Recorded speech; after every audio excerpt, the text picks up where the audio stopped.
Welcome to this webinar. Today we'll talk about the uses and different applications of our Solar Inverter Starter Kit.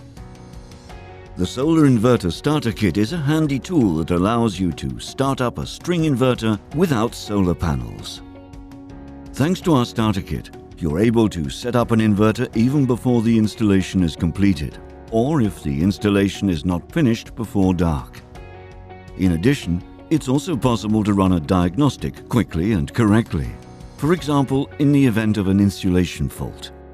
But let's start at the beginning. How do you use this tool? Well, it's very simple.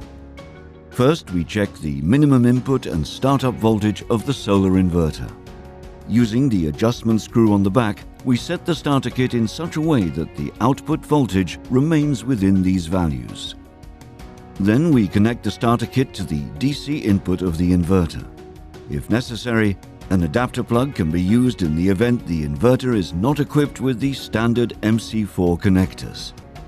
Finally, we plug in the starter kit and switch on the inverter's DC breaker. The inverter will go through the startup procedure and then start up. Good luck with our handy tool.